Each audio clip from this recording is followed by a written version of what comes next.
De grabar ellas. Porque esto va a ser más carga para la conexión. No pueden grabar aquí. María Ángeles. Bueno, primero, buenas tardes. Vamos a empezar la tertulia que ya está grabando, por favor. Y bueno, lo primero que vamos a hacer es darle la palabra a Cristina, que nos va a hacer un anuncio y además nos va a presentar a la persona que va a presentar el libro. Gracias, Cristina. Gracias a ti, Ana. Bueno, hemos decidido cambiar, hubo muchos pedidos y hemos decidido cambiar el libro que vamos a leer para diciembre, porque si no se va a hacer un homenaje demasiado tardío para Javier. Y nosotras queremos que haya un homenaje para él. Y entonces, a pedido de Blanca Molet, sobre todo, que fue, y esto estoy autorizada para decir que ella lo ha recomendado, vamos a leer Todas las almas de Javier Marías en una edición de 2006 de Bolsillo. Son 232 páginas. Es corto y creo que va a ser un muy buen homenaje para Marías. Y la tertulia próxima va a ser el 19 de diciembre. Es la última actividad ya de AMUN. Así que, bueno, esperamos contar con mucha presencia porque Javier Marías lo merece. Y hoy Graciela Waen nos va a presentar este libro, El seductor, de Isaac Bashevis Kinsinger. Así que, Graciela, ahora sí, te toca hablar a ti. ¿Me escuchan? ¿Me escuchan? Sí, muy bien, muy bien. Muy bien. Bueno, yo quería empezar con, esperen un minuto que me ordeno yo, con un tema que creo que está involucrado en todo el pensamiento de Bashevis Singer, y ese es la filosofía de Spinoza. O sea, para poder entender a Bashevis Singer, y por sobre todo este libro, hay que empezar entendiendo la filosofía de Spinoza. Muy brevemente voy a tomar algunos puntos fundamentales de Spinoza. La naturaleza y Dios no son más que una sustancia extendida. ¿Qué quiere decir? Todo lo que sucede y Dios están intrínsecamente ligados. Este es el Grey. Es el Grey, sí. Vale. ¿Quién es el Grey? ¿Dos de menta? ¿Tengo dos de menta? ¿Menta? ¿Quién te... ¿Tú querías menta? Yo falta una taza. La manzanilla. Estamos en la hora del té, chicas. Esta es la manzanilla. Falta una taza para Ana. Esa es su taza. Sí. Y Jane, que ha llegado tarde, ¿tú qué quieres? Sí, y ahora que... Ah, vale, genial. Bueno, sí. Perdón, Al final del siglo XVIII, la filosofía que dominaba hacía que nadie pudiera decir que era ateo. Sin embargo, había mucha dificultad para entender lo que significaba Dios y se discutía y se daba vueltas a partir de la filosofía aristotélica. Spinoza encuentra una salida ciertamente romántica al concepto de Dios y dice que hay tres ideas fundamentales. Todo lo que existe es una sola cosa y todo existe por una razón y existe una identidad entre el espíritu y la naturaleza. Tom hace un gran trabajo teológico y dice que las escrituras, cuando hablamos de escrituras, es lo que aparece en el libro como la Mishnah, la Gemara. deben tomarse únicamente en sus propios términos, estudiándolas cuidadosamente, sin conceptos o doctrinas que no puedan derivarse de... ¿Qué quiere decir? La Gemara, a la que se menciona muchas veces, lo dice la Gemara, es el estudio que hacen los rabinos de las Sagradas Escrituras. Y son conceptos que se van agregando en lo que se llamó la Mishnah de costado, donde dice, en el siglo XVI tal rabino dijo que tal cosa quiere decir tal otra.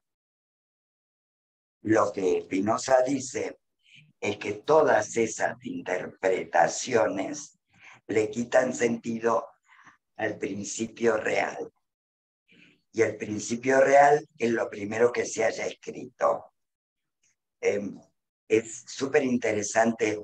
Yo iba a traer un libro que tengo en casa de la Gemara porque tiene un texto central y a los costados es como cuando yo marco los libros que los leo. Dice, el rabino tal de tal fecha, tal escritor en tal fecha, tal otro. De hecho, si no me equivoco, hay escritura de, ¿cómo se llama el de Córdoba? Averroes, no, de Averroes, porque no era judío.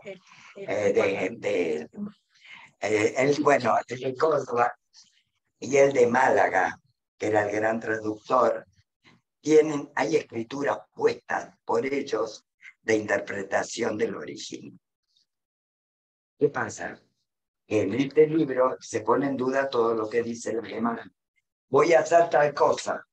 Ah, porque lo dice la Gemara y el otro le contesta, ¿por qué la vas a hacer? Digamos, lo estoy simplificando, pero por eso me fui a Spinoza, para poder entender el concepto fundamental de todo lo que escribió Bashevis Singer. A ver, yo no consigo entenderlo.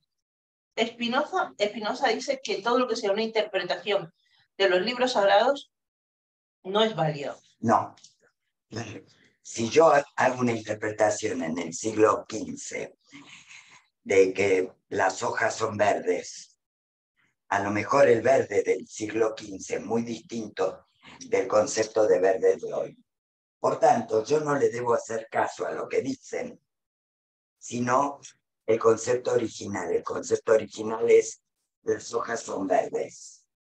Entonces, la idea es que la Gemara no tiene tanto fundamento, puesto que son opiniones de rabinos. Porque son opiniones posteriores o interpretaciones del texto original, que es lo que se llama la Mishnah, que también la menciona en algún lado. Sí. El texto original es la Mishnah. Y la Gemara son interpretaciones. ¿Qué pasa? Que si tú hicieras una interpretación hoy de lo que dice la Mishnah, sería muy diferente a la del siglo XII o la del siglo VII, obviamente. Aquí que la tenemos a ella, es cierto, No es cierto, sí. que cuando hacen las interpretaciones de la Biblia o de los textos sagrados, son totalmente diferentes. Otro concepto de Spinoza es que la sociedad, ¿cómo puede existir la sociedad civil si las personas solo están dominadas por su propio impulso de vivir? Y dice, a través de muchas maneras. Primero, por la acción de los afectos, los mismos que describe en la ética. Estos afectos, mis sentimientos, me llevarán a agruparme, a reunirme con personas parecidas a mí. Esta similitud refuerza el sentimiento o representación de mi propia existencia. Creo que en este caso se ve muy bien, porque tenemos un personaje central, tenemos personajes juntos, donde uno refuerza la existencia del otro. El que es el gran inversor el que es un delirante y artista, y el que, digamos, hace las funciones de derivar la intelectualidad. Entonces, de alguna manera, está repitiendo lo de Spinoza. Y otra cosa que dice Spinoza es que solo en las sociedades donde hay mucho, digamos, tiempo libre o posibilidades de no hacer, es posible que se desarrolle el arte. Interesante el concepto, pero yo no estoy muy de acuerdo. Yo lo traigo para que lo miréis, para que lo escuchéis. Y vemos a Bashevis Singer. O sea, que solo se da el arte cuando hay vida contemplativa. No, cuando hay tiempo libre. ¿Y por qué cuando le preguntan a Einstein si cree en Dios, él dice solo en el Dios de Spinoza? Porque justamente porque el Dios de Spinoza es el Dios de la naturaleza. Es el que junta todo lo que existe. Ese es el concepto de Dios de Spinoza. Para no decir Spinoza, para no decir Dios, no existe. Junta Dios con la naturaleza. Entonces, la naturaleza es Dios. Y él como físico, bueno, lo afirmaba y realmente no lo vimos nunca hablar de la naturaleza, sino de la ciencia. Claro. Que la ciencia es sobre La ciencia siempre actúa sobre los fenómenos naturales. Claro. La manzana se cae Sí, y Newton descubre la fuerza de la gravedad.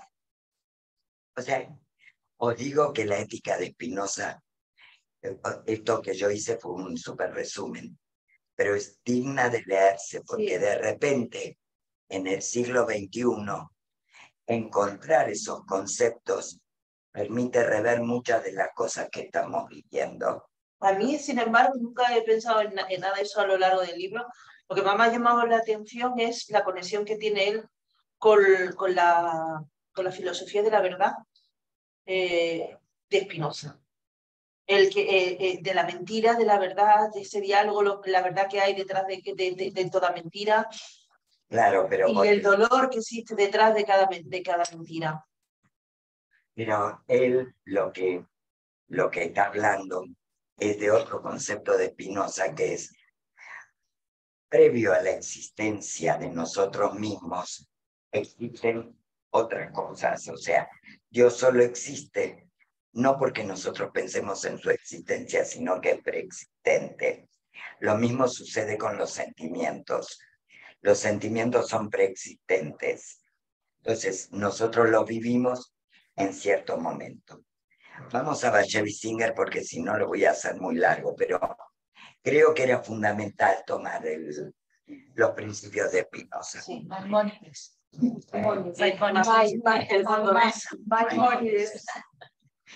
Eso, Maimónides, menos mal que te acordás. Sí. Pero hay varias cosas de Maimónides en la Gemara.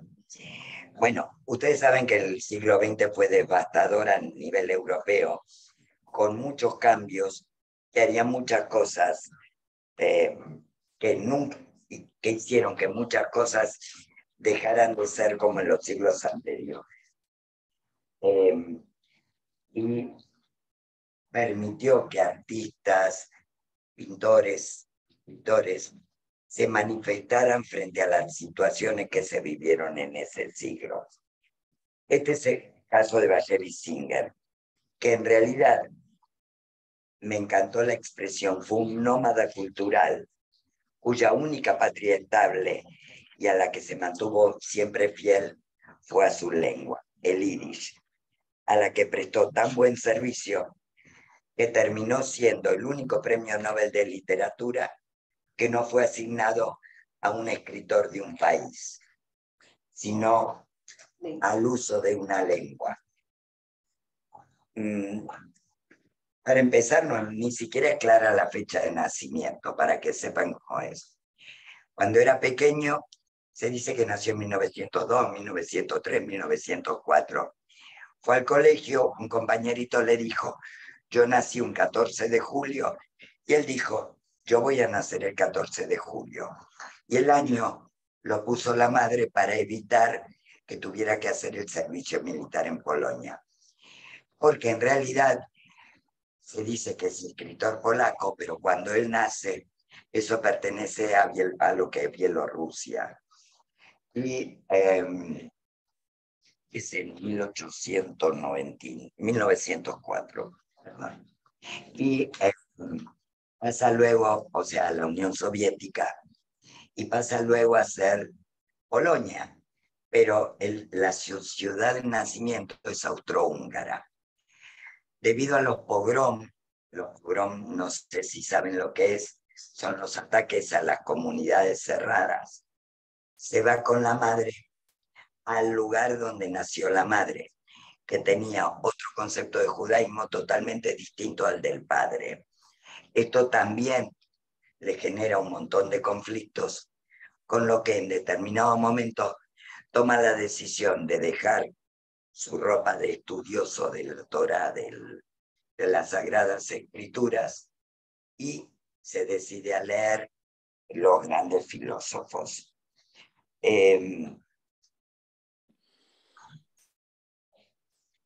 Nunca escribió. Unas pastitas o algo, ¿no? Unas pastitas o algo, siempre nos traéis. Nunca escribió en polaco y terminó su vida siendo ciudadano norteamericano, pero apenas escribió en inglés. La gran mayoría de sus libros fueron escritos en yiddish, que no es un idioma canónico de verdad, sino un lenguaje mezcla de alemán y hebreo con aportación de algunos otros. Una lengua del exilio apoyada y promocionada por un puñado de centenares de miles de lectores, aunque en caso similar al judío español, ya en vías de extinción, tras haber alcanzado algún esplendor, por sobre todo en los Estados Unidos. La gente me pregunta a menudo por qué escribo en una lengua moribunda, y quiero explicarlo en pocas palabras. Ese es el discurso de... Ese es el discurso de cuando ganó el Nobel. Ganó el Nobel. Dijo en el 78. Creo en la resurrección. Estoy seguro de que millones de cadáveres que hablan yiddish se levantarán de sus tumbas un día, y su primera pregunta será: ¿hay algún nuevo libro en yiddish para leer? Para ellos el yiddish no está muerto, bromeaba Singer, quien en otro momento del discurso decía más solemne: el yiddish es el idioma de la diáspora, sin tierra, sin límites, que no depende de ningún gobierno. Es una lengua donde no existen palabras que definan las armas o las estrategias de guerra. Fue una lengua fortalecida por judíos de los guetos, y ellos son el verdadero pueblo del mundo. El gueto no fue solo un refugio de una minoría, sino un gran intento de autodisciplina, humanismo y cultura. En yiddish se pueden decir cosas que reflejan el amor, el placer, la alegría, algo la tristeza. Y yo veo en la traducción, o sea, claro que cuando tenía 6 años yo leía en yiddish cuentos, porque me había enseñado mi abuela. Entonces, yo lo he hablado durante un tiempo. Hay cosas como nishtarim nishtaher, ni aquí ni allí. Nishtu ni nishtoch, ni aquí ni allá. O sea, las cosas no se definen con una sola mirada. Siempre hay las alternativas para el placer, para la alegría, para todo. Actualmente hay una escuela de yiddish en Madrid. Lo digo porque una de mis hijos me dijo: no quiero volver a hablarlo. Y le dije: ni en broma. Pero es interesante porque han puesto una escuela de yiddish. También en un montón de países del mundo. ¿Cómo es el yiddish? Es una lengua... muy parecida al alemán de Baviera. Sí, no, O sea, no de Baviera, sino de este lado. Pero ¿se declina y se conjuga o cómo es? ¿Se declina? Sí, se declina. Se declina, vale. En la Argentina Hay muchos judíos en escuelas. Y escuelas de Yiddish en todo. O sea, la diáspora sería todo el judío que por razones políticas, guerra, etcétera, se fue de su lugar natal, cuida su lengua, su cultura, su religión. Esa es la diáspora. No, la diáspora es todo judío que vive fuera de Israel. A todo, pero no. Por ahí, yo siempre era como la obligación de haberse tenido que ir. Ya da igual si cuida algo del judaísmo. Sí. Ya exactamente igual. No importa. El judío, digamos, en España hay un concepto del judaísmo muy duro, pero los principios éticos son, sí, como el judío, ¿no? Al final son los mismos principios que el cristianismo. Sí, claro. Son básicamente el judío que se cree judío mantiene una ética única. Claro, Bayern Singer nos muestra una ética jugada aquí, muy... ¿Qué significa jugar? Muy complicada, Bien. muy complicada. Es que es muy valiente. Es muy valiente ese texto. Ese texto es valiente. A mí me aburrió. Bueno, después Sí, lo cuento. eso sí, también. Eh, Lo corté no quita lo pantoja. Más allá del idioma, termino con Bayern Singer. Esta literatura vive de la nostalgia, de la recreación de su infancia y juventud, y por sobre todo escribe sobre Polonia. Yo en épocas anteriores he leído a Bashevis Singer en los 70, pero no me acuerdo en qué lengua, nadie me lo pregunté. Están en mi casa los libros. Por lo visto, las traducciones al inglés las hacía él mismo. Sí, pero no todas. Y dice que era como una especie de nueva construcción. Sí, el nacimiento de una nueva obra. Sí. Claro, porque traducir del yiddish yo creo que es un imposible. Esta gente ha sido maravillosa. Siempre. Yo tengo mi opinión, eso yo la voy a comentar. Pero yo creo que cuando empezó a leer a Platón, Aristóteles y Kant, se fascinó y terminó totalmente unido a los conceptos de Spinoza. Hay antecedentes familiares, su hermano y su hermana eran escritores, trabajó para periódicos en los Estados Unidos y publicó en periódicos americanos, en realidad periódicos en yiddish, por capítulos, distintos libros. Este libro creo que fue Publicado en el 67, pero desde los años 40 publica cosas por... En el 40 no, en el 67. No sé, más o menos, tengo muchísimo para contarles de Bashevis Singer. Digamos, conozco anécdotas de su vida y demás. Los libros más llamativos son La familia Moscat, que es al estilo de Thomas Mann, Gimbel el tonto, Enemigos, El mago de Lublin, El esclavo, Historias del Shtetl y Un amigo de Kafka, La muerte de Matusalén y otros cuentos. Y el lapso que Puede ser. Toda la narrativa de él está entretejida con el tema de las dinámicas sociales, que es uno de los puntos básicos de Spinoza. Singer presta atención a la trama y al mundo interior. Fíjense cuántas veces menciona a Freud, pero no lo usa. Porque no hace interpretaciones freudianas a nada. No, pero sí atiende, por ejemplo, a los sueños. Sí, pero hasta ahí. Atiende a los sueños y nada más. No los interpreta de estilo freudiano. Destaca las tribulaciones y debilidades, los deseos de gloria y la necesidad de amor. El problema de la identidad en la lucha entre un sistema de valores tradicional y el proceso de secularización y asimilación de los judíos a la cultura dominante. Y como escritor considera su papel poco influyente.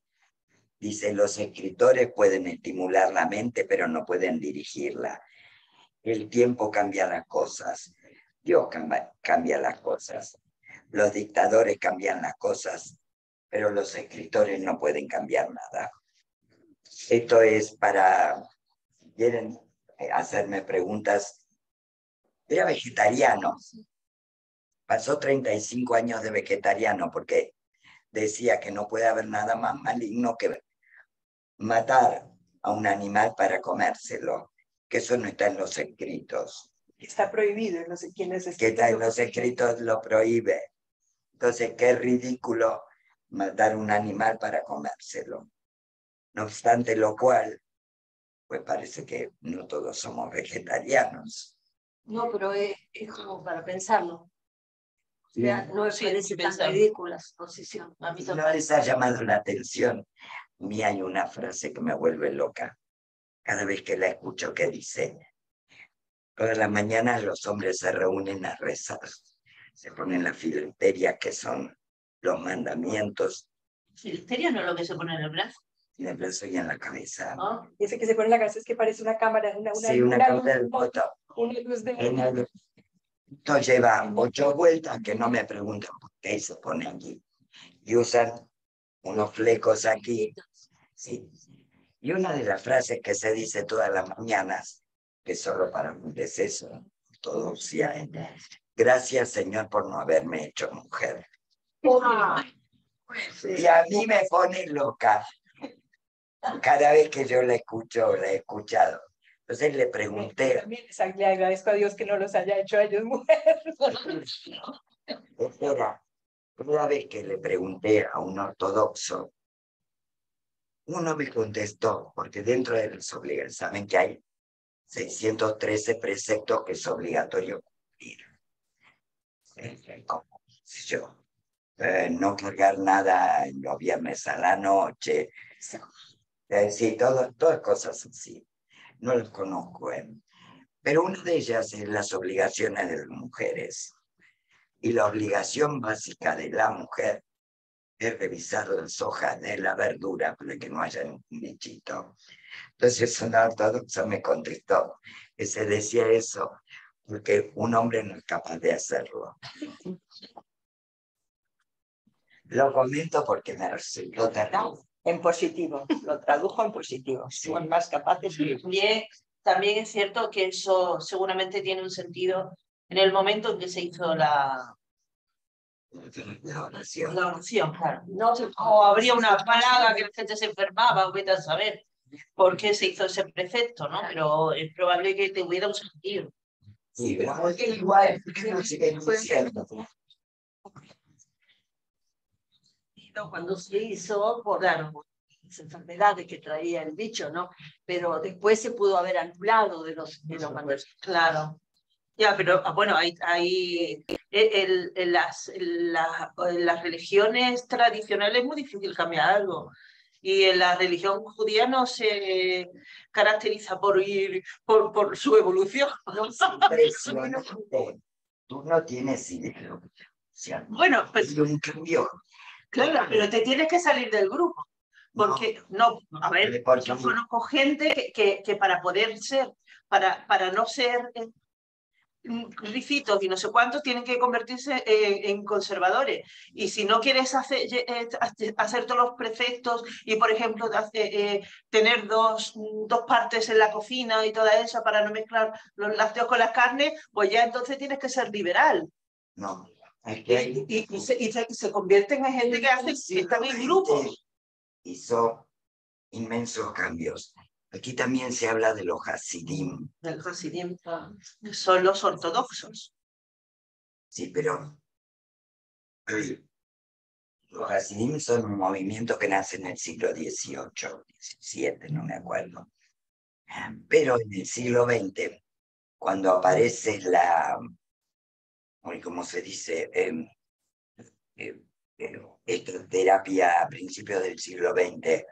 El psicoanálisis. No, en el que actúas situaciones. El drama.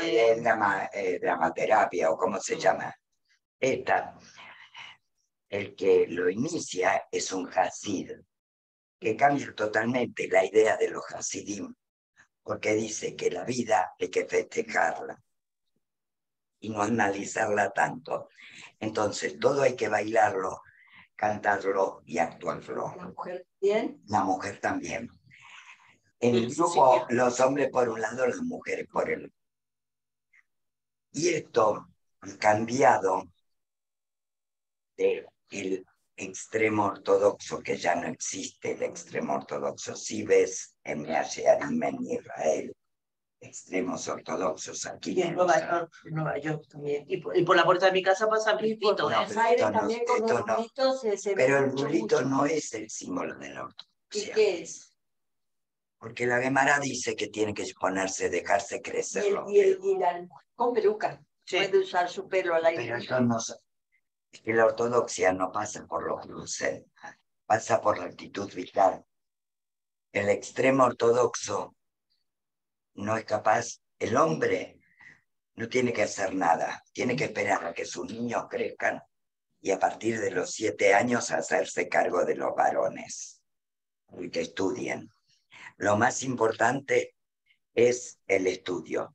Las mujeres tienen que ocuparse de la casa y cuidar a los niños hasta los 7 años. Esto es... Y generar más niños. Por supuesto. Generar niños los hombres con las mujeres, por supuesto. Generan más niños. En realidad, no pueden de parir, porque tienen... Bueno, el caso es que no trabajan, se dedican nada más que al estudio. Los hombres se dedican al estudio. En y Israel, las que trabajan son las mujeres. En Israel hay barrios enteros de gente que cobran un subsidio sí. por ser ortodoxos y no trabajan, sino se dedican solo a la... En España no los hay, no. Pero en Argentina sí. Y cobran. En Francia, en Estados Unidos. Y es la comunidad la que... también. La comunidad la que les paga. Bueno, ¿qué os parece si empezamos la tertulia? Porque somos un montón hoy, gracias a Dios. Venga. Bueno, gracias a Donais. A Donais. Bien. ¿Queréis empezar alguna de las que estáis al otro lado del muro? Os dejé aburrida, chicas, perdonen. Maísa. Maísa, ¿te apetece o quieres más? ¿O quieres... No. Yo, vamos, el único libro que conocía era Los Moscat, la familia Moscat, que me gustó muchísimo. Sí. Todo lo que he leído sobre Singer me parece un personaje estupendo, pero me encuentro con esta novela, que en realidad es el charlatán y no el seductor. Es que es es que no me ha interesado nada desde ningún momento. No me gusta, me ha desilusionado. El primer párrafo me parecía estupendo, luego hay personajes y puedes analizar distintas partes, ver que él ha trasladado su vida también ahí porque se marchó, él dejó a su mujer allí y una serie de cosas y luego estudiar cómo se trata la mujer, cómo se trata. Pero el personaje principal es un ser, más bien para mí, incluso despreciable, un gorrón, vive a cuenta de los demás, vive un poco del cuento. Morris vive entre dos aguas, no sé, a mí. Y luego no he visto por ningún lado ni la comedia, ni el vodevil, ni la chispa, ni el sentido del humor. Me ha gustado el final, cuando Herbst tiene un monólogo muy interesante y de repente termina diciendo, voy a llamar a Minnie. Y ya está, y ya te cuenta que todo va a seguir igual, más o menos. Este es mi estreno, con un libro que no me gusta. A pesar de todo lo que luego he leído sobre él. O sea, que este libro no se corresponde con sus valores. Me parece un libro menor. Vale, gracias, Maísa. De nada. Que me alegro de que respires también esta tarde y te expreses también. Me alegro mucho. Vale. A ver, ahora una de este lado del Edén. ¿Qué te parece, Jane? ¿Quieres empezar? Estaba feliz de leer este libro. Ah, sí. Porque he conocido la nombre de Singer, pero no he leído nada. Ah, Pero mis sentimientos sobre este libro son ambivalentes. Superficialmente, este libro era gracioso, pero desde el comienzo también deja un mal sabor. Un hombre como Hertz, que vive con el apoyo de un amigo y a la misma vez tiene un con su esposa, es más desagradable que divertido para mí. No era una sorpresa de leer que este libro fue escrito en tramos para una revista neoyorquina, porque todos los capítulos terminan con una crisis para mantener el suspenso. Quizá por eso me parece que la narrativa se alarga mucho. Me ha aburrido un poco los muchos malentendidos y escollos de la narrativa. Lo que llama la atención fue que los caracteres principales, Hertz, Minnie y Bronnie, eran remojados en su religión. ¿qué? Perdón. Remojados. ¿Remojados? Lo he visto esta palabra en el diccionario. A ver, ¿tú qué Quiero quieres decir que estaban inmersos? Inmersos. Vale. ¿Sabes lo que es remojado? Cuando tú pones los garbanzos a hidratarse en agua, son los garbanzos remojados. O la ropa. Está bien, muy divertido. No la seguían, no critican su religión. En un sentido, para mí era el tema del libro. La vida de exilios. No practican su religión, pero no pueden olvidarla. Está a menudo en sus pensamientos.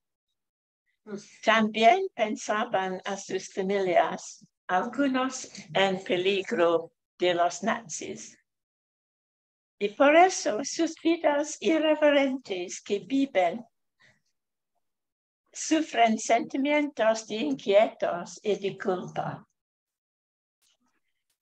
Una pregunta mía es, si otro autor que no era judío ha escrito este libro, ¿hubiera un escándalo? Dice que es Antisemita. Sí, antisemita, claro. Sí. Porque el autor se burla de todos los personajes. Todos son naif, egoístas, excéntricos o buena para nada. Respecto a los personajes, fue difícil para mí de empatizar con ellos, excepto para Bronnie. En el personaje de Bronnie, Isaac Singer nos introduce a una persona buena y triste que ha querido hacer un trabajo duro por sus niños en Polonia. Cuando era enferma, la situación de Bronnie me llegó al corazón. Un poco de ternura en medio de todo lo grotesco. Con Minnie se destaca que Singer entiende bien las emociones de una mujer. Su marido es un poco aburrido, por eso Minnie ha querido hacer una affair. No es contento del éxito de Morris. Escribe poesía para ampliar su misma personalidad. Mira, Hertz es un sinvergüenza. No he comprendido toda la filosofía en el libro, pero me parece que él cambia sus ideas cuando cambian sus situaciones. Lo peor era cuando tenía la oportunidad de publicar su tesis. No ha cabido. Pienso que es demasiado peligroso para este. Sí, vale. Y lo que más me hizo gracia fue cuando Morris pidió a Hertz de introducir el libro de poesía de Millie, porque nosotros sabemos que Hertz pensaba que su poesía era basura. Sí. Sí. Es lo que he pensado. Gracias, Jane. Ángel. María Ángeles, ¿hablo yo? Hola, buenas tardes. ¿Qué tal? Qué bien se te oye, María Ángeles. Pues ¿Se te nada, oye? Muy bien, dime. voy a empezar breve. Que pienso que el sentido del humor está basado en la ironía y es una crítica a las sociedades, a las comunidades judías. Y entonces el libro me ha entretenido mucho y me ha gustado viendo una de las cosas, cómo cubre con ese sentido del humor y con esa ironía todas las tragedias humanas y a los personajes. Un buen retrato de los personajes, aunque estos personajes no nos gusten, como es, o Morris, todos son, en fin, ya cada una que saque sus conclusiones. Luego también me ha gustado mucho el sentir, cómo describe los sentimientos hacia las comunidades judías que están sufriendo la guerra, ¿no?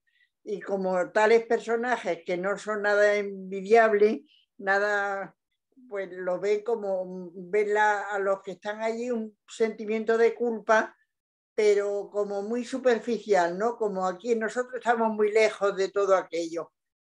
Y me ha gustado cómo lo refleja este hombre, ¿cómo se llama? Isaac, no me acuerdo. Bashevis. Y me ha gustado mucho el monólogo final de Ed. Lo veo un poco ya más de seriedad al final, porque es grotesco, ¿no? Y nada más. No me ocurre nada más que decir. Ángeles. Gracias. De nada. Y Nina, ¿qué tal? No, corazón, yo leí poquitas hojas por el viaje. Ah, vale, ¿y qué tal? Pero lo poco que leí me gustó. Me gustan leer sobre todas las religiones, no solamente la judía. Me interesa mucho lo bíblico. Estudié catequesis, pero también leímos mucho el Antiguo Testamento. Me interesa la religión, me interesa por qué el hombre llega a la fe y por qué la pierde. Entonces lo voy a seguir este libro, y tengo dos más anotados que me mandó una amiga mía de otros dos autores que parece que son fantásticos, pero bueno, no puedo decir mucho más. Nosotros convivimos mucho con los judíos en Buenos Aires, sobre todo. Estuvieron en el interior, pero no los conocí, y fui a alguna sinagoga, pero ya le digo, conozco todo por teoría, así que voy a seguirlo. Gracias, Marina. Cristina, ¿qué tal? ¿No escucha? No te oímos. Creo que tienes el micro cerrado. Perdonen, disculpen. No, les decía que sigan las que están ahí en la sala, y yo luego voy a decir algo. Porque son varias las que están ahí y seguramente van a querer hablar. Porque además si no nos quedamos sin tiempo. Vale, va a tomar la palabra Ana Olivares. Bueno, a mí este libro es el primero que leo de este autor, y intenté empezar a leer sin buscar ninguna información sobre el autor y sin buscar ninguna información sobre lo que podría relacionarse con este libro. Y me resultó muy sorprendente desde el principio el tema.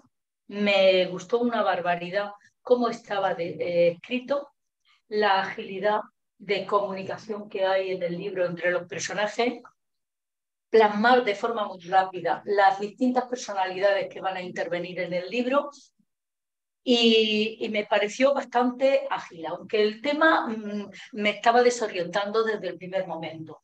No encajaba esa temática en el momento histórico que está narrando el autor, de comunidades que han venido desde Polonia o desde otro punto europeo, en el momento en el que se está iniciando la Segunda Guerra Mundial, y que llegan a Nueva York y que lógicamente están intentando rehacer su vida. Pero el mensaje que me transmite a mí este libro es que rehacen su vida en una forma en la que los personajes se interrelacionan de una manera carnal. Para nada esas relaciones carnales tienen un fondo de ningún tipo de sentimiento más fuerte que el puramente carnal, y todo el enredo que va suponiendo esto a mí me va desorientando continuamente. Yo pienso, no puede ser este el argumento de todo el libro. Y efectivamente compruebo que el argumento, lógicamente, se va enriqueciendo en las descripciones y en el relato en sí, y me llama poderosamente la atención cuál es la reacción del protagonista de Morrie cuando descubre y deduce a través de una serie de artilugios, como todos hemos leído, que su íntimo amigo es el que verdaderamente tiene una relación con su mujer. Me sorprende tanto porque entonces este señor empieza a buscarle una explicación a cómo su amigo ha decidido pues relacionarse con su mujer, y lo considera un hecho que va contra él directamente. Incluso llega a pensar, como decía la antigua escritura, que el más pobre de un pueblo que tenía solamente una oveja lo robaba el más rico, para referirse a que este señor, ¿por qué ha tenido que buscar a mi mujer para tener una relación amorosa? Todo esto me va ya indicando que es mucho más profundo el tema. Pero echo mucho de menos cuando hay algún comentario relacionado con que han quedado en la Segunda Guerra, en Polonia o en las zonas, sobre todo en la zona polaca, que han quedado allí, incluso los hijos de ese personaje, de esta mujer, de la mujer del gran seductor, recuerdan esa situación o la manifiestan de una forma, para mí, muy superficial. Y en ningún momento me indica que hay un sentimiento crítico ante lo que está pasando. Hay una pasividad, creo entender, a través del relato, de lo que está ocurriendo. Es una aceptación. Y yo me pregunto, ¿eso verdaderamente es por la descripción de esta trama, que es una trama, no sé, me desconcierta mucho? Bien.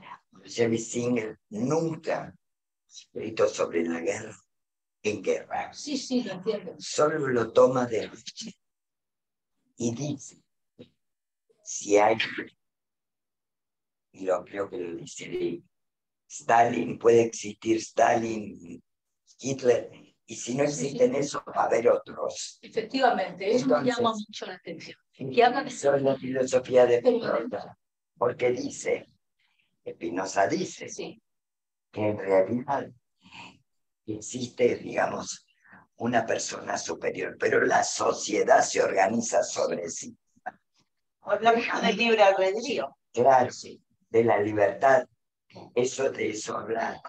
Pero habla de Hitler como que, bueno, todos estos males nos ocurren y tal, y si no viene un Hitler, vendrá otro.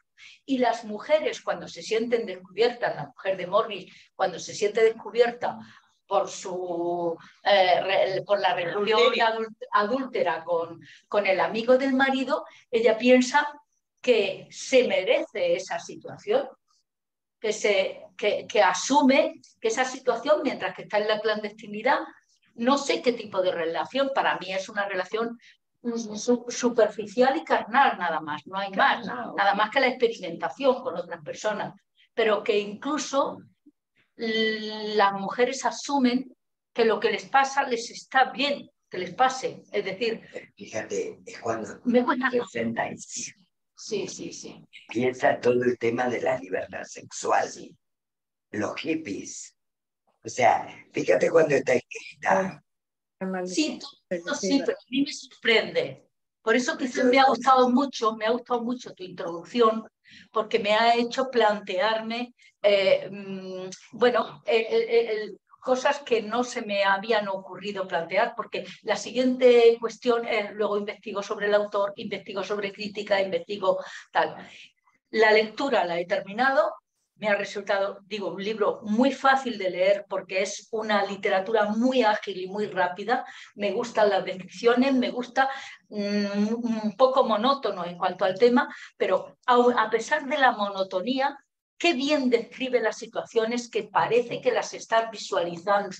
Qué bien argumenta, pues para indicar que estamos hablando del mismo tema y para ver todas las implicaciones que pueda tener una cosa tan simple como que es, me han descubierto que he tenido una relación con la mujer de mi gran amigo y me quedo solo. Pero esa mente sigue pensando, bueno, pues ahora voy a buscar a esta chica, que me la encuentro y sigo otra vez con un proceso. Es decir, un proceso tan banal. Yo venía de 4 matrimonios. Sí, pero me parece un proceso tan banal y mi admiración a los intelectuales judíos, y no se me desconcertó un poquito, ¿eh? Me ha sorprendido. Yo la palabra que quiero terminar es decir, me ha sorprendido mucho este libro. Pero me ha sorprendido porque no encaja con lo que yo pensaba. El título te lo está diciendo también, ¿eh? El seductor, sí, pero hay seductores como los de la literatura, ¿cómo se llamaba? Los románticos. Los románticos, el de la nariz. Hay otros seductores que a mí no me gustan, o que me han resultado muy empalagosos en la literatura española, todos esos personajes que destilan amor. Los Don Juanes me resultan empalagosos, pero este señor parece que no le afecta lo que está ocurriendo. Esa es mi opinión. Y quiero terminar diciendo que me ha sorprendido y que lo que estoy sorprendida es de que voy a seguir investigando sobre Spinoza y sobre la interpretación que acabas de comentar. Después te voy a dar Muchas gracias. Disculpadme que me haya levantado, pero es que yo a los meninos no les tengo mucho. No, me voy para allá. Bueno, va a tomar la palabra... ¿Todo bien? ¿Necesitan algo? Sí, no, hace un rato nos dijeron que si queríamos algo y dijimos que no nos habían traído pasta. ¿Tienen como pastitas? Sí, siempre nos las ponen, pero vamos. Yo me encargo ahora mismo de las gracias. Un segundito. Begoña, ¿tú quieres tomar la palabra? Bueno, os voy a decir muy poquito, pero el libro me ha gustado mucho. Lo que pasa es que lo tuve que leer rápidamente porque me venía a Marbella, lo había sacado en la biblioteca en Algorta y la pena que no he podido tomar notas porque me hubiera gustado a poderos comunicar un poquito más. Tenía muchas ganas de venir a la reunión y ver lo que decíais. Me parece, vamos, lo leí, pues os digo, de una tacada, me cogió desde el principio, me gustó muchísimo. Como tú tampoco me había informado, no había leído nada de él.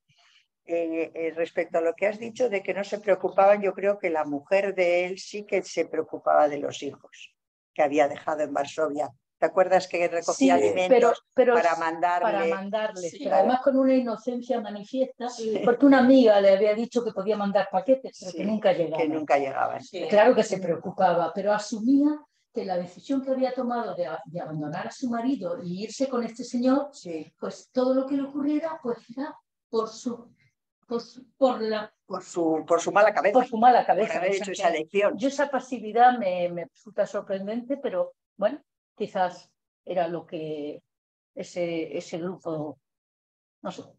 La figura de él como seductor me parece terrible, o sea, cómo le Es un liante más que un seductor. Seductor es otra cosa. Es que tienes razón, Jay. el título original no era No, el no, seductor, no. era el diante más o Sí, menos. sí, original. Dice seductor, el título original en inglés, por ejemplo, ¿cómo se llama? El charlatán. Sobre ese título. ¿Quieres tomar la palabra y hablas ya? Sí. Bueno, pues, si hay alguna cosa que esto te dejamos. Vale. Entonces, sí, claro. Bueno, yo no terminé el libro, primero porque no tenía mucho tiempo, pero tampoco me fascinó, o sea, no me entusiasmó. No era de esos libros que uno dice, no, tengo que seguir leyendo. No, para nada me tomó, me costó. Pero con respecto al personaje de Hertz, una cosa que ahora oyendo lo que tú dices de Spinoza y lo que tú dijiste del libre albedrío, Spinoza, una de las cosas que Spinoza dice es que el libre albedrío no existe. Entonces, y este Hertz me parece que es el ejemplo de este libre albedrío que no existe.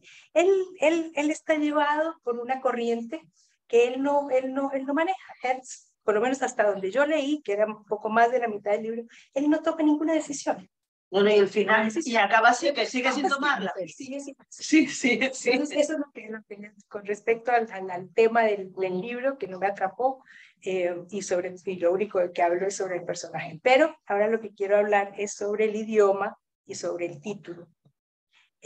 Cuando dijeron El Seductor, yo dije, pues yo quiero conseguir el libro como libro electrónico, porque yo no estoy leyendo en papel. Me cuesta mucho trabajo y no puedo leer. Bueno, entonces comencé a buscarlo y no existía, en español no estaba. Le dije, bueno, no importa, en otro idioma, y no lo encontraba, y dije, ¿esto qué es? Afortunadamente Maísa me dijo que el libro en realidad se llamaba El Charlatán, que en inglés era El Charlatán. Entonces lo busco, entonces claro, entonces como leí que el libro había sido escrito originalmente en Yiddish. Bueno, y Yiddish, que dijo Graciela, es un idioma alemán. En realidad, del lugar del sureste de Alemania, del Palatinado alemán, donde yo viví toda mi vida. Entonces, ese dialecto de ese Palatinado, más del 80% de las palabras del Yiddish y de las expresiones del Yiddish son de ese dialecto. En Buenos Aires yo asistí muchas obras de teatro en Yiddish sin problemas para entenderlo. Entonces yo dije, bueno, entonces este libro lo mejor sería leerlo en alemán.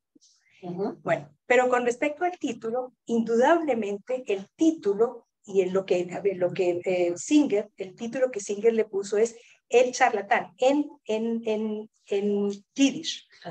Bueno, yo le pregunté, le escribí al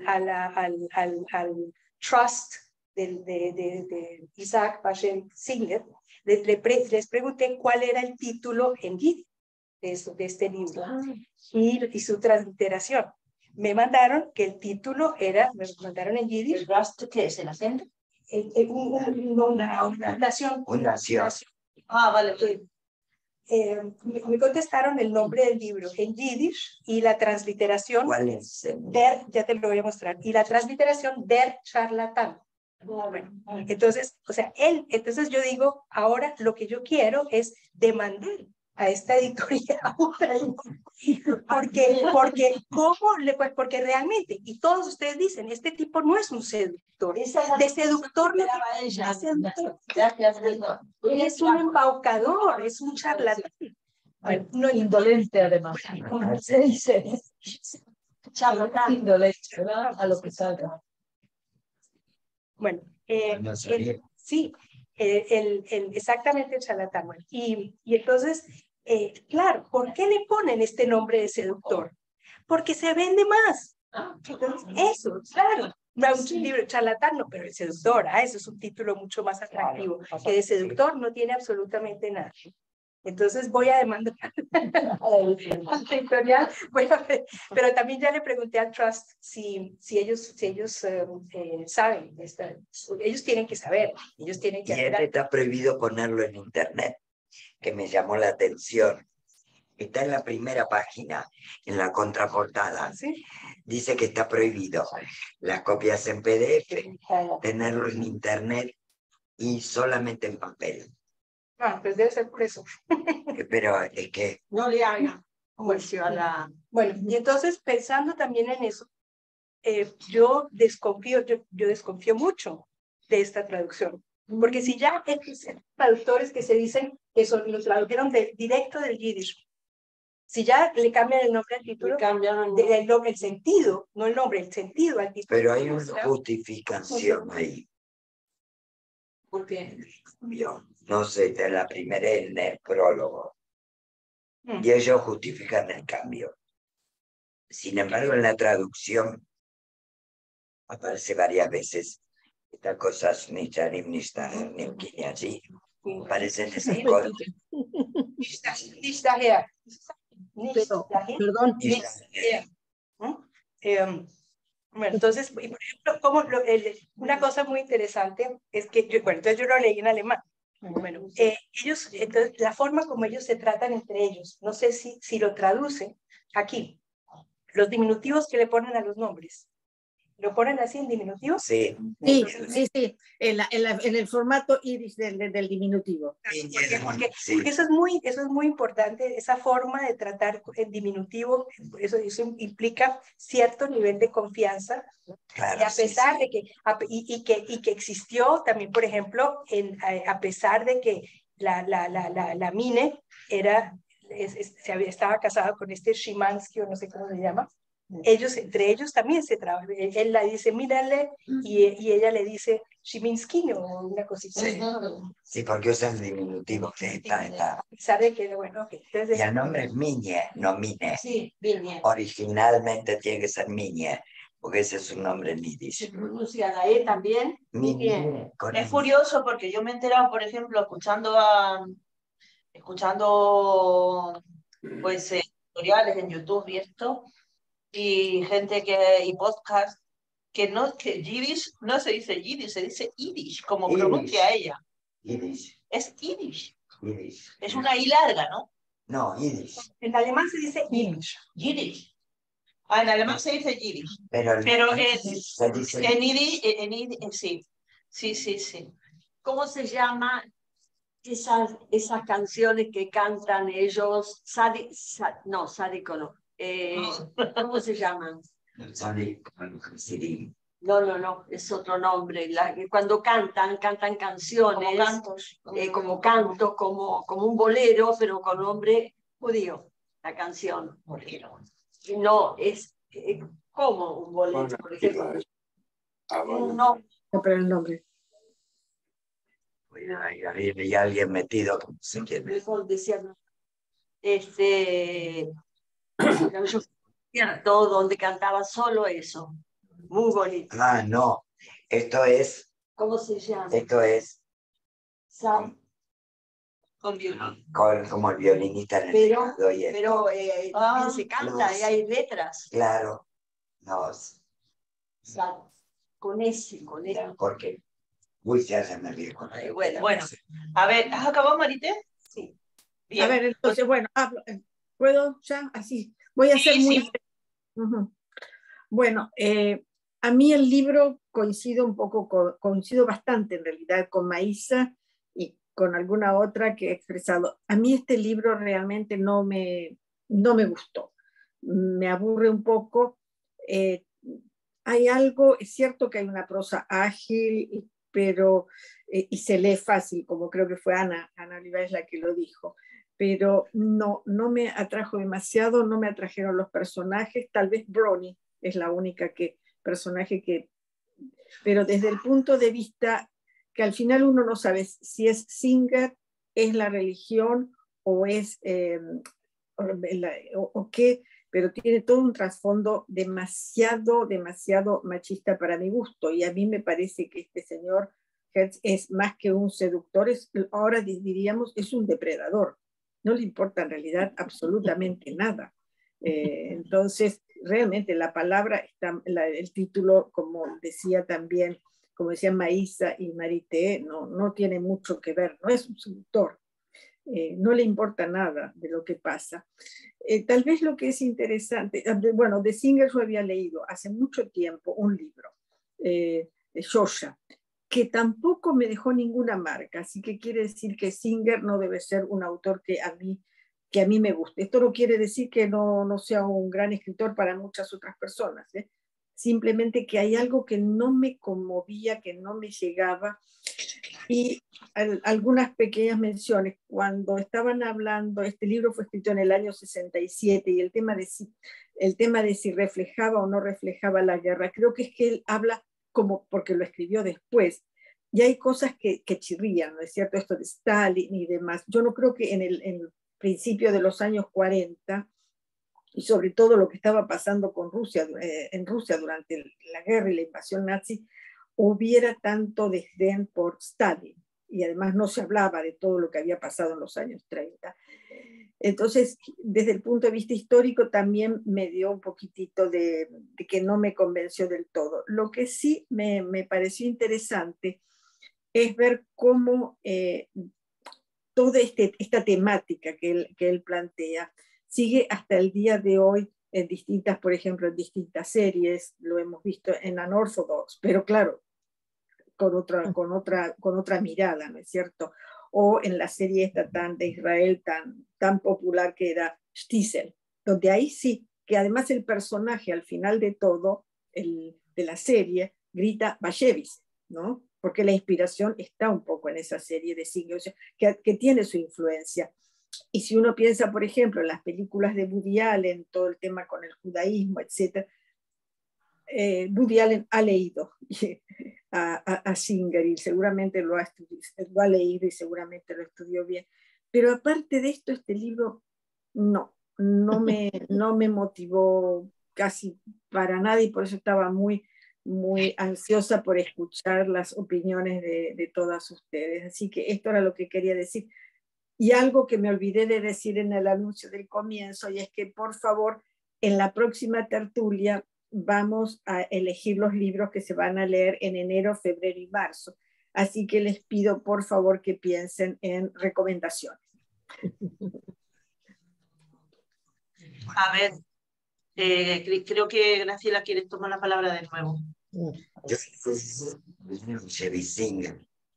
hablé de la filosofía, pero no hablé del libro.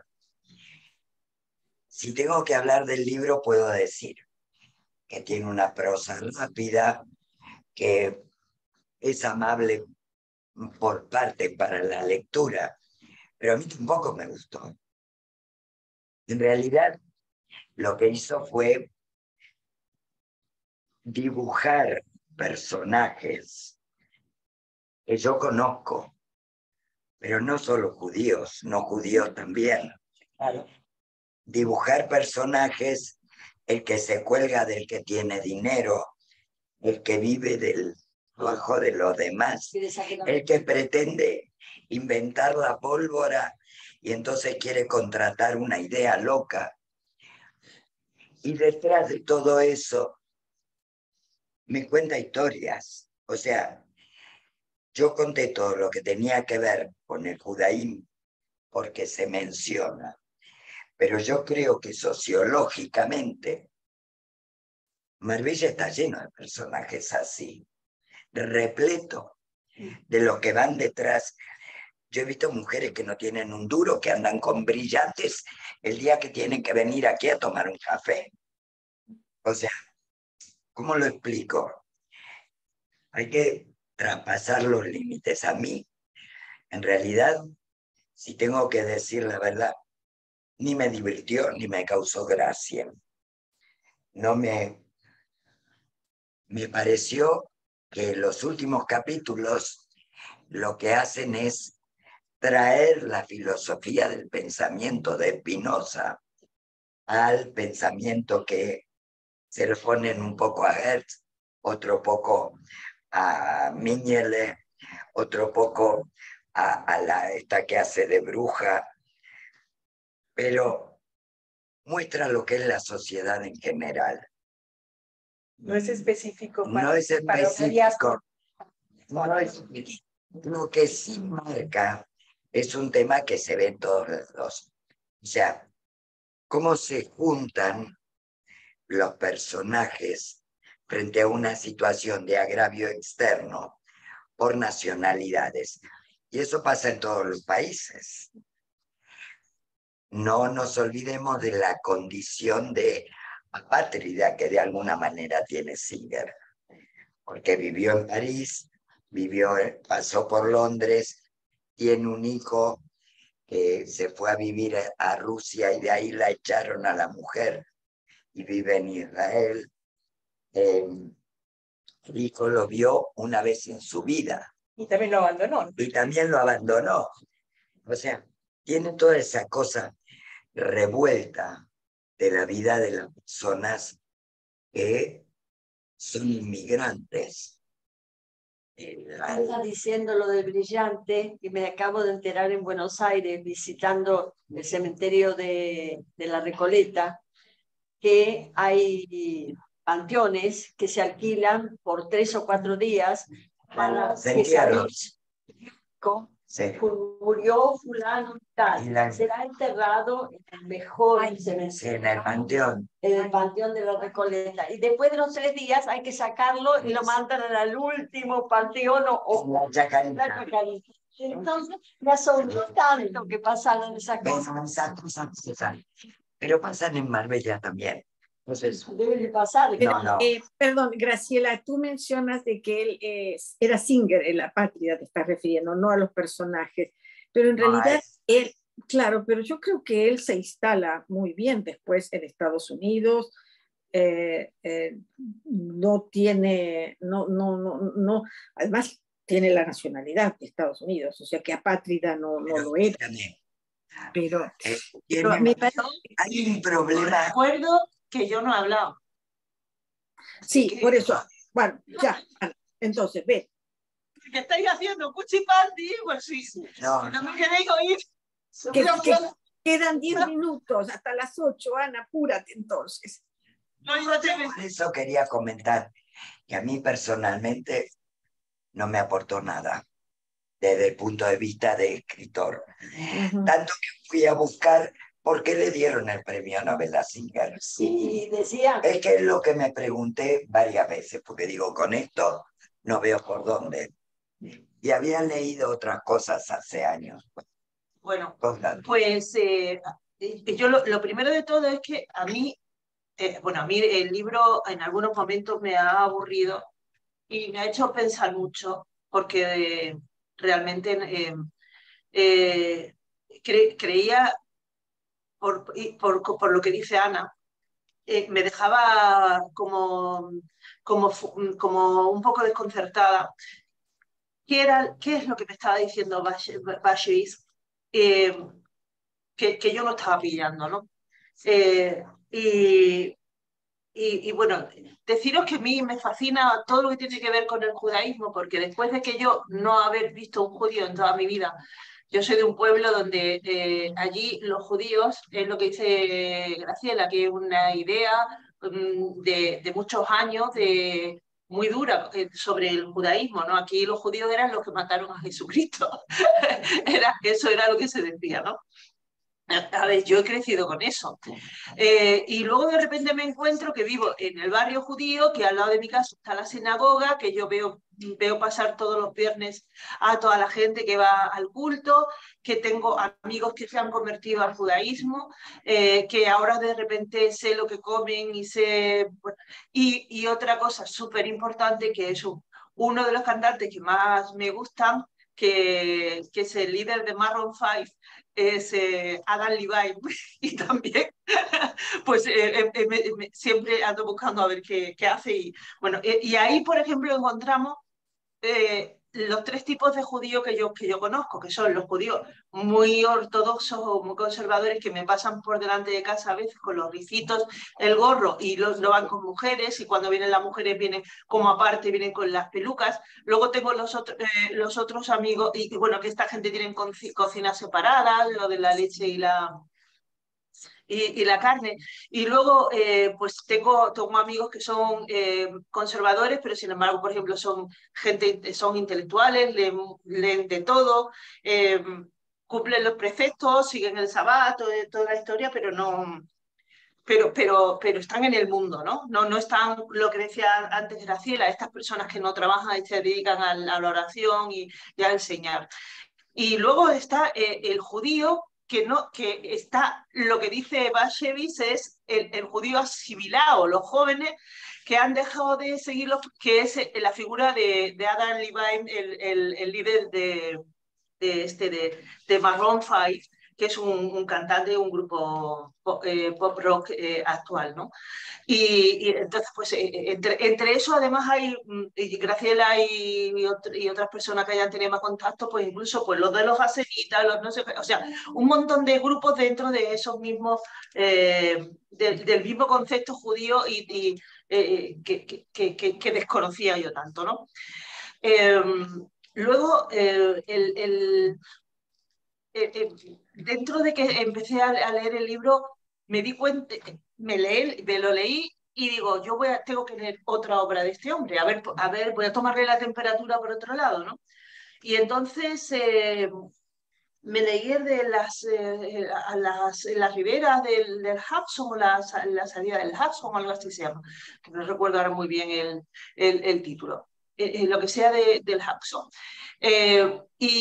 Y de repente me di cuenta de que me estaba contando lo mismo, o sea, exactamente lo mismo. Me estaba hablando de infidelidades, me estaba hablando de gente que no sigue los preceptos, y de repente me di cuenta de que en realidad Bashevis lo que hace es un adoctrinamiento a través de parábolas, o sea, realmente nos está contando historias en las cuales la gente se comporta de una manera y para que veamos lo que significa comportarse mal, y el que lee de repente sabe que así no se debe comportar, ¿no?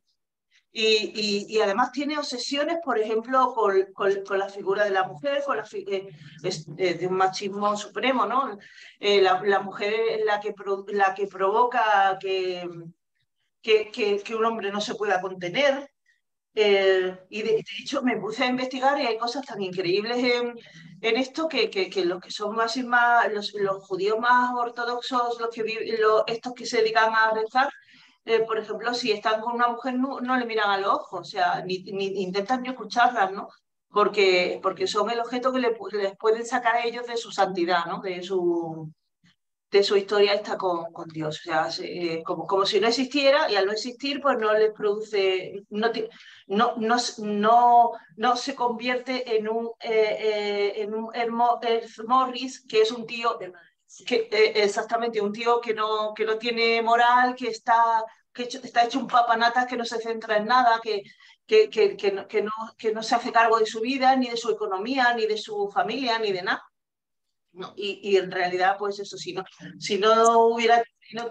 le prestara atención a las mujeres, eso no le ocurriría a Morris, ¿no?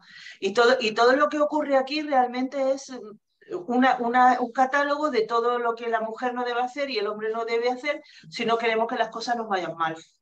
Y eso, en mi opinión, el desconcierto es porque en realidad es un adoctrinamiento lo que hace Bashevis. Está continuamente, además alguien lo ha dicho, en la obra, estos no siguen los preceptos, sin embargo, no paran de estar hablando y dándole vueltas a los preceptos, ¿no? Sintiendo culpabilidad, y ven a darle vueltas, ¿no? Y luego también hay una cantidad de temas que son muy recurrentes en Bashevis, y que lo hay en casi todos sus libros, que son, pues eso, lo de los jóvenes que están asimilados, el tipo que se migra, o sea, ellos se migran a Estados Unidos o a otro lugar, pero siempre el pueblo judío, en líneas generales, excepto los que son asimilados, se llevan la patria consigo y tienen y el que no lleva la patria consigo y se deja asimilar o se adapta a la cultura a la que va, pues ese tiene problemas y ese... Bueno, otra obsesión de él es lo del Yiddish, que no solo lo usa, sino además que habla continuamente sobre el Yiddish, que Pero se casó con una mujer que no hablaba yiddish. Y estuvo casado como 40 años. Pero judía. Pero judía, pero no hablaba yiddish. También otro es de los demonios que corrompen y si no se siguen las tradiciones y las consecuencias que tiene. Otras obsesiones que tiene es con el tema, ese tema que además se daba en las clases altas a principios de siglo, que es cuando surgió el tema de Freud, que es el de los sueños, el espiritismo, el inconsciente. Todo eso, no solo en esta obra, sino en otras obras. Además tiene una que es El mago de Lublin, Sí. El mago de Lublin, o Lublin, ¿no? Que es una ciudad, ¿no? de polaca. Y igualmente pues habla eso sobre los engaños, de la magia. Realmente, y aquí lo vuelve a sacar, ¿no? O sea, aquí la espiritista también es un engaño. Todo este tipo de cosas, él te lo pone y dice, bueno, vale, si tú crees en esto, pero que sepas que esto es un engaño, que la verdad es la Torá. No, la verdad no es todas estas cosas modernas ni todos estos pensamientos nuevos, ¿no? Bueno, también. Realmente que reacciona, no, lo que hace es la pone en ridículo. Bueno, dice que la pone en ridículo, pero en realidad todo el que se sale del redil lo paga, ¿eh? Y esa es la enseñanza que te da el libro. Si tú lo miras claro, si tú lo miras bien, todo el que se sale del redil y todos ellos acaban mal por no ser buenos. Y además él te lo dice. Él te lo dice. Yo no creo que lo pone en ridículo, ¿no? Bueno, ella dice que la manda como si no tuviera nada. Tiene muy presente. Sí. Simplemente que a él no le dice nada, pero no pone en ridículo. Y algo mucho de la sexualidad. Inclusive en los en la página 85. Que tenía todo rayado. En la página 85, verás. Los fragmentos, los procedimientos sobre la sexualidad. Sí. No.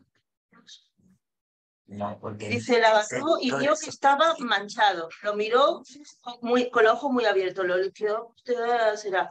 Sí, ¿por qué no? Puesto que ella no cree en Dios, no respeta la Torá y busca la eternidad del alma en un despreciable libro de poesía. ¿Por qué no iba a cometer cualquier pecado? O sea, también hay uno donde dice, pero Dios no existe. Está en las primeras páginas. No sé para qué nos preocupamos porque Dios no existe.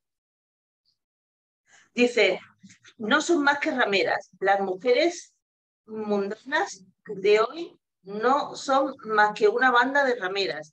Sintió gritar en sus entrañas cuando una hija, pero menos todavía de lo normal, una hija del pueblo judío abandona a Dios, enseguida se convierte en una ramera. Entonces, otra vez vuelta a lo mismo. Y luego en algún momento le dice, vete a buscar a un hombre sabio, al otro, a Morris, ¿no? Vete a buscar a un hombre sabio, a alguien como tu padre, no lo que eres tú. No, eso viene del pilpul. Es que otro día les cuento lo que es el pilpul. Dice,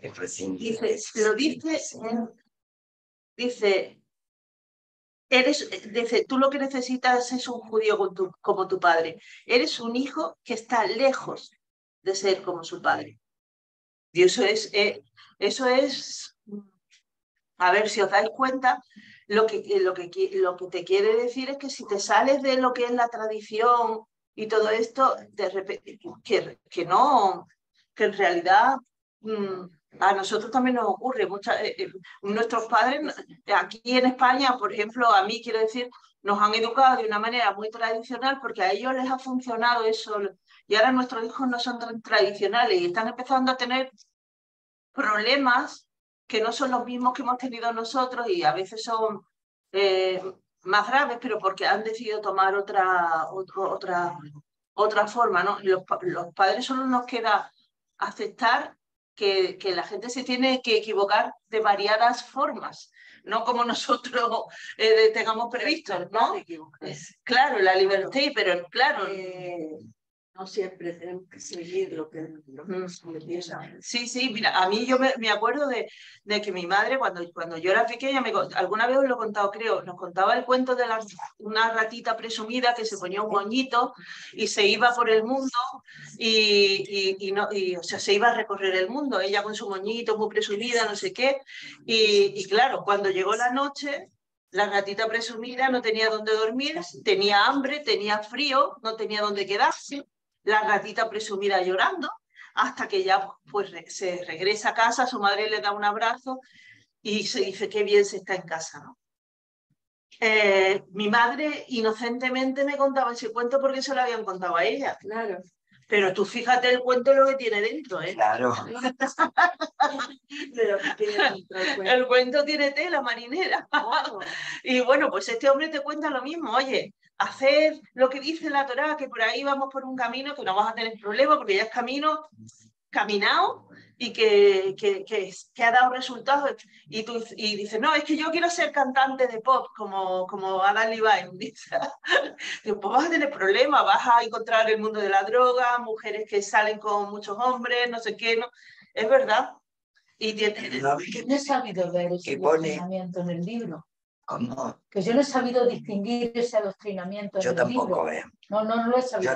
Yo no lo sé. Además, es que si tú ves la obra de Bashevis, toda tiene esas obsesiones.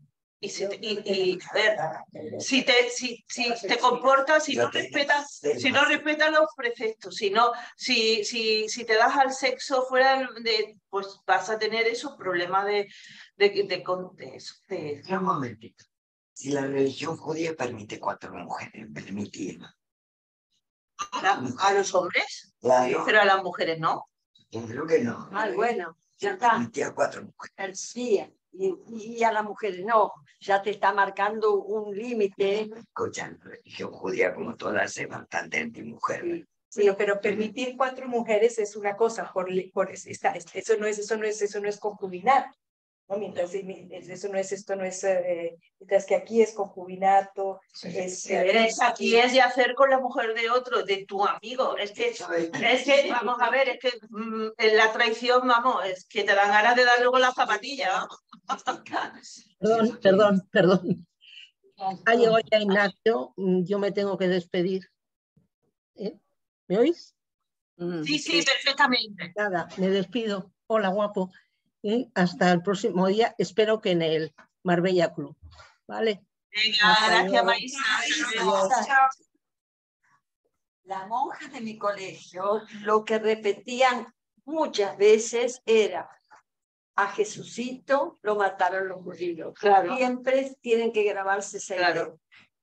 Eso es hacer un lavado de cerebro total, como la mamá de Ana le hacía a ella, o como mi mamá me habrá dicho a mí. Entonces, que hoy no se hace. Yo, sin embargo, y si me permitís un inciso, desde muy pequeña he tenido una educación religiosa y muy fuerte, pero no nos han explicado la religión, el dogma de lo que no hay que hacer. Y desde muy pequeña, desde los 12 años, yo he empezado a tener mucha curiosidad por la historia. Y yo recuerdo que uno de los momentos históricos de España más importantes es cuando conviven las 3 religiones, cristiana y judía. España, un modelo de mundo, de cultura, de convivencia y de valores. Y eso lo viví yo desde todos. Y bueno, y se hablaba y se sobre grandes personajes de una religión, la convivencia que había entre los reinos cristianos y los reinos musulmanes y judíos, que se pasaba, los musulmanes y los judíos mandaban las cortes castellanas, mandaban castellanas, aragonesas, navarras, sus médicos. Había la escuela de traductores de Toledo, eso que era novedoso en el mundo, para la cultura. O sea, que yo desde siempre he aprendido lo importante que eran las convivencias y lo importante que era a nivel cultural en el mundo. Quiero decir el mundo, porque en ese momento eran pioneras. Entonces, ¿qué ocurre? Que yo tengo un concepto que al margen de que la religión católica se ha explicado siempre para el momento y para la persona de la forma más sencilla. Si la religión católica, apostólica, romana, que es la nuestra, se basa en preceptos judíos, y eso... Claro, y son las los tres religiones monoteístas, tienen que unirse. En el monoteísmo es que Jesús era judío. Se explica más la moral católica. Jesús era judío. Claro, Sí, eso claro. explica más la moral católica que los dichos de seguir un texto sagrado anacrónico para lo que está bien y está mal.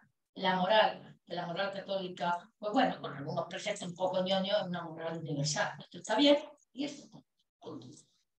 ¿Y qué está bien y qué está mal? Pues está mal que yo le meta un dedo en un ojo a esta señora, porque eso no viene a cuento. Y eso es extensivo a otra serie de acciones. Y está bien que sea correcta, que sea... Judía o la musulmana. Por eso digo que es una moral universal. Es una moral universal. Sí, ya, efectivamente. Y perdonar que, aunque no es que de Espinosa, es que yo el tema de la ética de Espinosa es para mí. Bueno, luego hay que reconocer que el libro está bien escrito, que es fácil de leer y que incluye muchas referencias cultas a filósofos, a partes de la Torá y de la Gemara, que son interesantes de conocer. A ver, a mí me interesa. Quiero decir que puede saber que hay gente que no le interese, pero a mí me interesa lo que dice, me interesa lo que comen, me interesa, pues eso, porque es diferente. Sí. Son culturas diferentes que no tienen por qué no interesarnos. Sí. Y todas aportaron grandes científicos, y bueno. También me interesa que sigan teniendo sus mismas tradiciones en el siglo en el que estamos. Pero bueno, también es decir, bueno, los musulmanes también los hay de todos los tipos y ahí llevan a las mujeres metidas en burka, muchos de ellos, ¿no? Pero que sí, que son curiosos de ver, ¿no? Y nada, pues sí. Por ese aspecto... El fundamentalismo en todas las religiones son los siempre, bueno, en todo, sí. Pero por ese aspecto me han interesado. Ahora, el tipo la verdad es que Cristina tiene la razón. El tipo era despreciable, no, a mí me pareció un antihéroe a lo bestia. ¿Quién dijo que, creo que tú, por qué le dieron el premio Nobel? ¿Quién lo dijo? Es que yo no lo pude encontrar. Después de leer esto, lo que yo había leído hace muchos años me resultó fantástico. A ver, es que tiene una obra súper extensa. La obra es súper extensa, pero si yo leo esto no es un libro de Nobel. Esto es, no sé qué es. Me cuesta y no lo pude encontrar. Bien, a ver, hemos estado hablando cuando veníamos en el coche de las compensaciones que suceden en la vida social, pues por ejemplo, con la mujer, que ahora se está compensando mucho a la mujer, y al pueblo judío también se lo compensó. Bueno, escuchan, los Nobel, sí, hay como un 40% que son judíos. Físicos, químicos, médicos, o sea, no había que compensar literario. Pues sí, no, pues quizás la gente sí te van a meter presa por hacerle un juicio a la por excelencia, ¿no? Esa parte, fantástico. Bueno, ahora, estábamos hablando de la esencia de la literatura de Bachelet y Singer para convertirla en... A ver, sí es cierto que los personajes sufren y tú lo sientes. Y que el tipo es un charlatán, un liante, y tú sientes la angustia del tipo que no se puede centrar ni puede tomar una decisión. A ver, esta gente que tiene una vida chalá, loca, irresponsables, ¿no? No te creas que luego estas personas no sufren porque hacen sufrir a los demás, porque luego tienen problemas económicos, porque hay muchos días que llegan a su casa y no tienen con quién compartir la vida, porque la han liado. Entonces, tú lo sientes con Morris, que no le queda otra, vamos. Y también sientes, por ejemplo, a la mujer que se ve atraída por el canalla. O sea, lo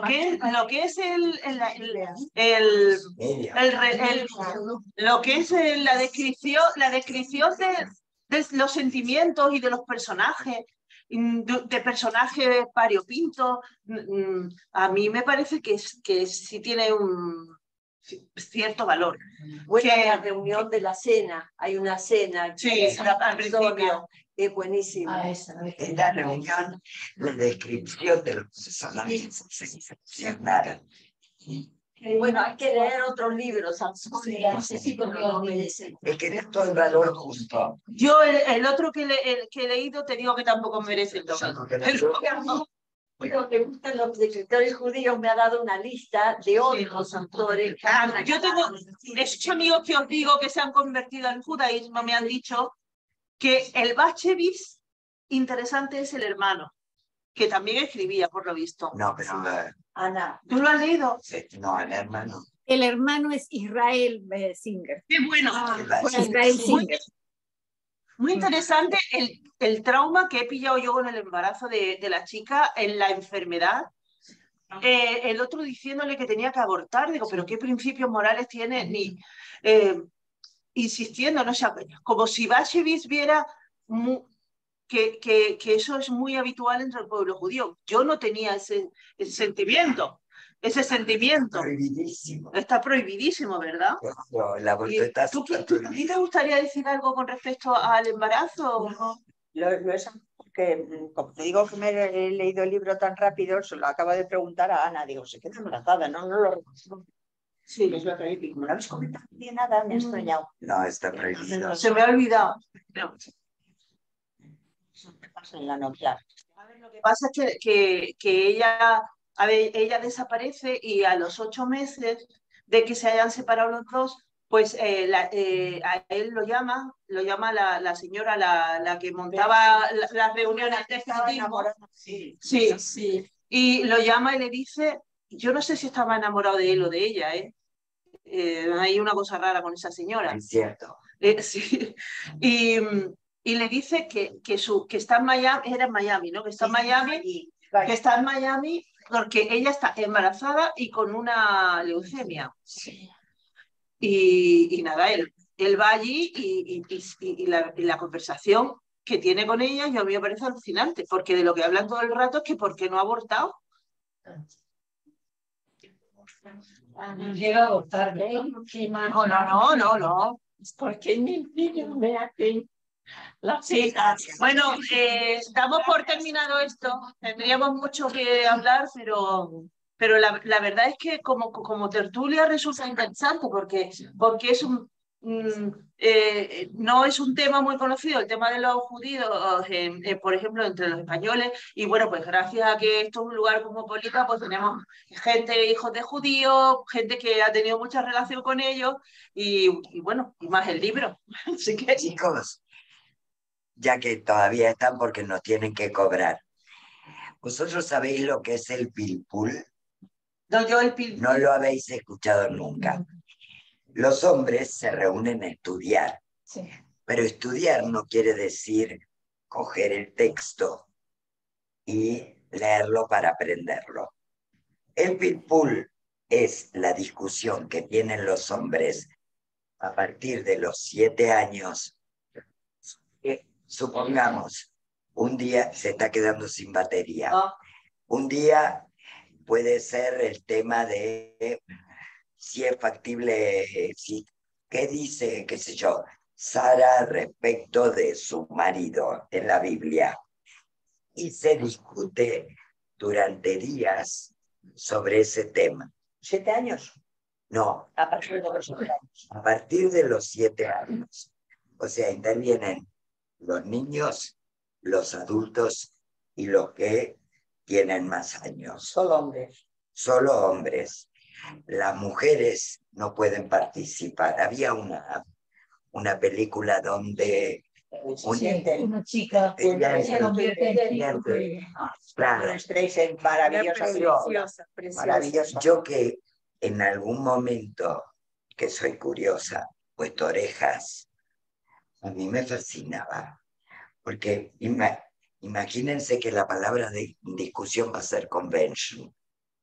Entonces todos opinan, todos analizan qué es el convention, de acuerdo a lo que Dios quiso decir cuando se escribió el libro, de lo que dicen los otros rabinos.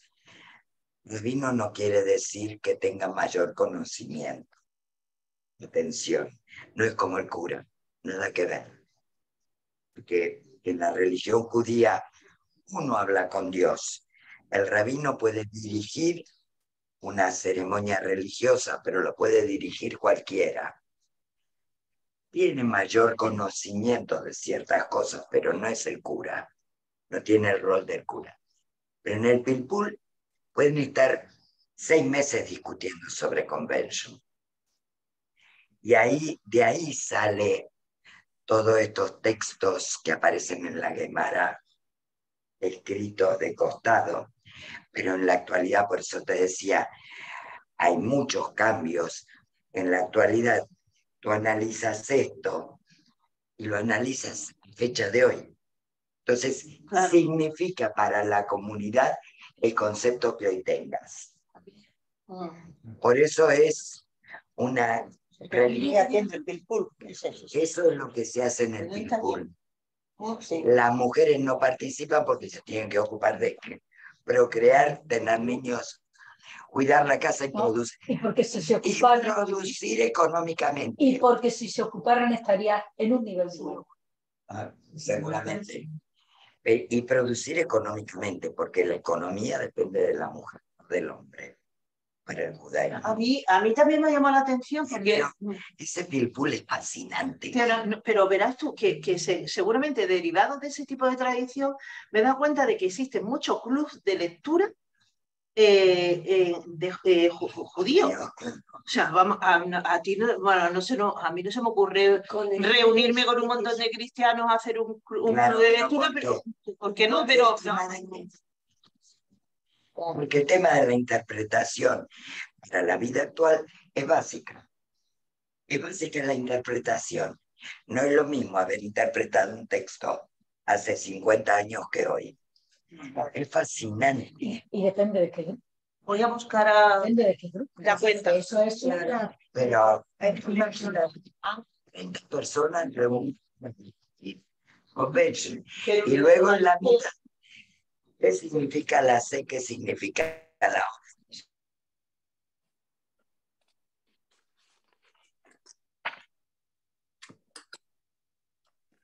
Perfecto. ¿Se terminó ya? No. No. No. ¿Se congeló o se terminó? La grabación sigue. No sé. No sé.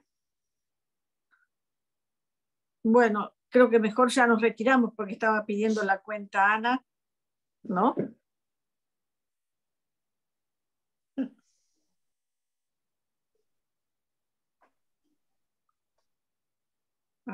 Yo voy a salir de la reunión entonces. Sí, ya se terminó.